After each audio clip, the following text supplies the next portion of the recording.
നമസ്കാരം.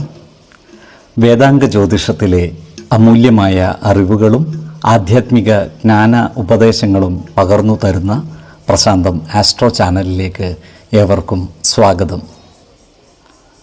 ഈ ചാനൽ ഇതുവരെയും സബ്സ്ക്രൈബ് ചെയ്യാത്തവർ ഇപ്പോൾ തന്നെ സബ്സ്ക്രൈബ് ചെയ്യുക. നോട്ടിഫിക്കേഷൻ ലഭിക്കുന്നതിനായി ബെൽ ബട്ടൺ അമർത്തുമല്ലോ. ഒപ്പം ചാനൽ ലൈക്ക് ചെയ്യുക, ഷെയർ ചെയ്യുക, കമൻറ്റ് ചെയ്യുക. കൊല്ലവർഷം 1200 ആണ്ടിലെ ധനു സംക്രമം മകയിരം നക്ഷത്രത്തിലാണ്. ധനു 1-ാം തീയതിയിലെ ഗ്രഹനില അനുസരിച്ച് മേടം രാശിയിൽ ഗുളികനും, എടവത്തിൽ സർവേശ്വരകാരകനായ വ്യാഴവും, മിഥുനം രാശിയിൽ ചന്ദ്രനും, കർക്കിടകത്തിൽ കുജനും, കന്നിരാശിയിൽ കേതുവും, വൃശ്ചികത്തിൽ ബുധനും, ധനുരാശിയിൽ ആദിത്യനും, മകരത്തിൽ ശുക്രനും, കുംഭം രാശിയിൽ ശനിയും, മീനത്തിൽ രാഹുവും സ്ഥിതി ചെയ്യുന്നു.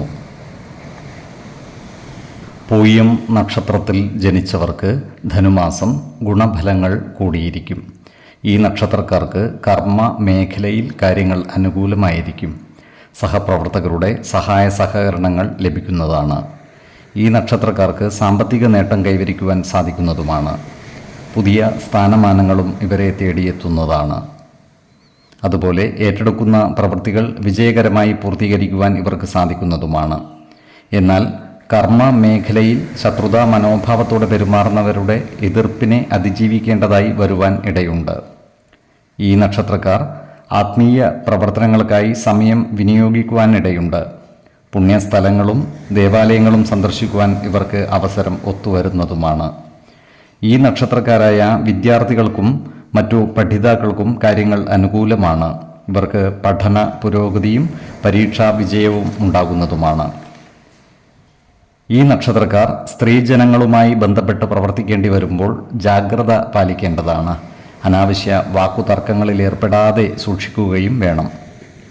ഇവർക്ക് ചില മംഗളകർമ്മങ്ങളിൽ പങ്കുചേരുവാനുള്ള അവസരം ഒത്തുവരുന്നതുമാണ്. ഈ നക്ഷത്രക്കാർ ബന്ധുജനങ്ങളുമായി നല്ല സ്നേഹസൗഹൃദ ബന്ധങ്ങൾ നിലനിർത്തുവാൻ പരിശ്രമിക്കേണ്ടതാണ്. നല്ല വാക്കുകളിലൂടെയും പ്രവൃത്തികളിലൂടെയും എല്ലാവരുടെയും ഇഷ്ടം നേടിയെടുക്കുവാൻ പരിശ്രമിക്കുകയും വേണം.